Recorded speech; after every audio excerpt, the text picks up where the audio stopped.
Salam pemirsa, jumpa lagi di channel Mata Ketiga.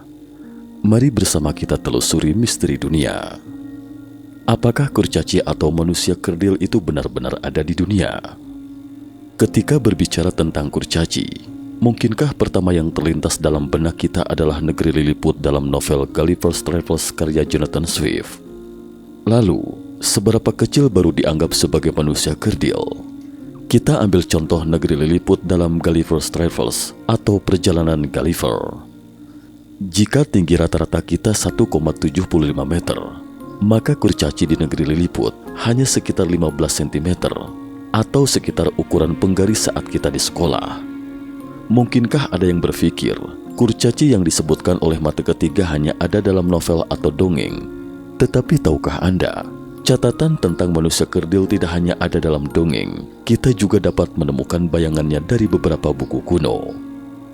Dalam kitab San Haijing atau Klasik Pegunungan dan Samudra, yakni catatan mengenai kekayaan alam, geografi, fiksi, mitologi, ritual dan pengobatan Tiongkok kuno disebutkan, negeri kurcaci di timur bertubuh mungil, tingginya hanya 9 inci, sehingga tidak berani berjalan sendiri karena takut diterkam burung.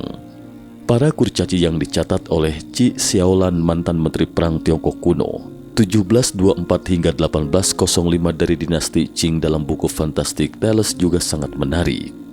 Buku tersebut menjelaskan bahwa di Kabupaten Tihua atau Urumqi, Xinjiang sekarang, kerap terlihat kawanan kurcaci dengan tinggi hanya 1 kaki atau sekitar 30 cm. Ketika pohon delima bersemi, kawanan kurcaci ini biasanya akan merajut bunga delima menjadi kerangka bunga kecil dan memakainya di atas kepala mereka, lalu bernyanyi dan menari bersama dalam secara berkelompok. Terkadang para kurcaci ini menyelinap ke tenda militer istana kerajaan untuk mencuri makanan. Jika tanpa sengaja tertangkap basah, mereka akan berlutut di tanah seperti anak kecil dan menangis. Selain itu, banyak buku kuno yang mencatat tentang kurcaci atau manusia kerdil seperti ini. Misalnya buku Taoist Li Qi dan semacamnya.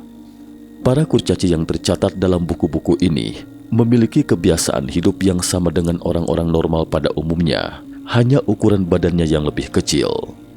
Ada banyak buku kuno tentang kurcaci seperti ini. Di sini Mata Ketiga tidak akan menceritakannya secara detail satu persatu. Namun dari catatan orang-orang kuno ini, banyak orang kuno mungkin memang benar-benar pernah melihat manusia kerdil. Dan mungkin tidak hanya pernah melihat, tetapi juga melakukan kontak dengan mereka. Jika tidak, mustahil bisa menggambarkannya secara detail seperti itu.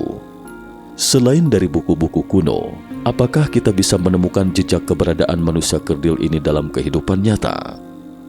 Pada tahun 1932, dua penambang emas Amerika bernama Cecil Mann dan Frank Carr ke pegunungan San Pedro, Wyoming untuk menambang emas. Ketika mereka meledakkan vein atau vena, yaitu badan mineral yang mengkristal dengan dinamit, mereka menemukan sebuah gua di balik batu yang hancur. Di salah satu sisi batu yang menonjol di dalam gua, samar-samar mereka melihat sesosok makhluk kerdil duduk dengan tenang di atasnya sambil menatap mereka. Melihat itu, sontak saja mereka pun terkejut dan ketakutan, lalu langsung lari. Namun di tengah pelarian mereka, keduanya tiba-tiba merasa ada sesuatu yang aneh. Sosok makhluk kecil tadi sepertinya bukan makhluk hidup. Lalu keduanya memberanikan diri kembali ke gua lagi, dan setelah melihat lebih dekat, baru disadari itu hanya mayat mumi setinggi 35 cm yang tengah duduk bersila. Karena ditemukan di pegunungan Pedro, mumi ini pun dinamakan mumi Pedro. Wajah dari mumi itu tampak mirip seperti sosok orang tua, dengan sepasang mata besar terkulai, kulitnya coklat dan keriput. Tangan mumi kerdil itu besar dan jari-jarinya sangat panjang. Kepalanya rata dan ditutupi zat agar-agar gelap yang menempel padanya. Tampaknya sudah tua, tetapi kukunya terawat dengan sangat baik. Belakangan banyak ilmuwan terkenal datang ke sini untuk melihatnya. Namun menurut sebagian besar ilmuwan, itu hanyalah alat peraga yang dibuat oleh dua penambang emas untuk menghasilkan uang. Untuk memverifikasinya, para ilmuwan menelitinya secara menyeluruh. Pada tahun 1950, X-ray dilakukan pada mumi dan melaporkan bahwa mumi itu memiliki tulang kerangka laki-laki. Beberapa tulangnya patah, termasuk tulang selangka, tulang belakang dan tengkorak. Cedera dan darah yang beku di atas kepala menandakan mumi ini mengalami kematian karena kekerasan. Namun profesor antropologi lain, Dr. Jill justru skeptis terhadap mumi kerdil ini. Menurutnya, mumi pria kerdil ini mungkin hanya sesosok janin dengan cacat lahir anensefali. Anensefali adalah cacat saat pembentukan saluran saraf bayi selama perkembangan.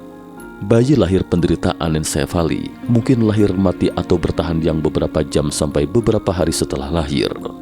Gejala utama yaitu ketidaksadaran dan tidak ada obat untuk anensefali.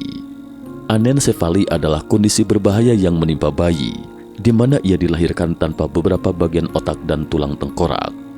Risiko bayi yang terlahir dengan kondisi ini akan meningkat jika sang ibu kekurangan asam folat selama hamil. Anensefali adalah salah satu kelainan pembentukan tabung saraf janin. Penyakit ini membuat otak, tengkorak, tulang belakang, atau sumsum tulang belakang bayi tidak terbentuk dengan normal. Cacat lahir anensefalik ditandai dengan bagian atas kepala yang datar, mata yang menonjol, dan wajah seperti katak. Namun pernyataan Dr. Jill ini hanya dapat menjelaskan secara permukaan dari mumi tersebut. Fitur kerangka yang ditunjukkan pada sinar X hanya dimiliki orang dewasa. Jika memang itu adalah mumi bayi, lalu bagaimana dengan penjelasan tentang giginya yang utuh?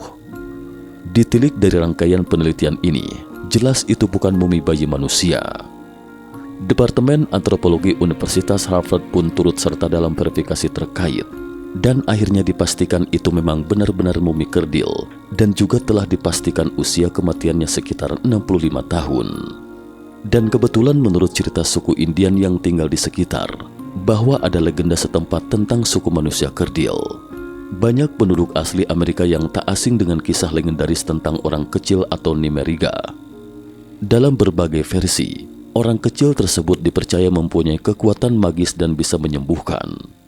Namun pada cerita lain, manusia kecil ini adalah bagian dari suku ganas yang menyerang penduduk asli Amerika dengan panah beracun. Menurut legenda, suku tersebut memiliki tradisi yang mengerikan, yaitu memukul kepala orang yang sakit dengan benda berat jika seseorang dalam suku tersebut meninggal karena sakit. Sekilas memang terdengar berlebihan, tapi dilihat dari tengkorak mumi yang hancur, ternyata semua itu sesuai dengan legenda. Namun bagaimanapun juga, legenda tetaplah legenda. Kebenarannya masih harus diverifikasi. Seiring berjalannya waktu, peristiwa itu pun perlahan-lahan mulai dilupakan oleh masyarakat. Namun kawanan kurcaci tampaknya telah tinggal di tempat yang tidak dapat kita lihat sampai mereka secara tidak sengaja tertangkap lensa kamera netizen. Anak-anak usia balita memang dikenal sedang aktif-aktifnya dalam berbicara. Mereka akan menirukan segala ucapan di sekitarnya dan mengajak siapapun berbicara. Namun bagaimana jika ditemukan seorang anak kecil sedang berbicara sendiri? Hal itu terjadi pada seorang ibu di Argentina bernama Sylvia pada tahun 2015. Sudah sejak lama dia melihat perilaku anak laki-lakinya yang bernama Benjamin sedang berbicara sendiri, entah dengan siapa. Suatu hari Sylvia bermaksud merekam aktivitas anaknya di rumah. Namun apa yang dilihat di videonya membuatnya terkejut. Dalam video tersebut terlihat Benjamin yang sedang bermain di lantai dan berbicara sendiri. Sylvia mengatakan bahwa ketika sedang merekam video putranya, tiba-tiba dia melihat sesosok makhluk kerdil berlari cepat di lensa kamera. Namun banyak warganet yang meragukan video itu setelah menontonnya.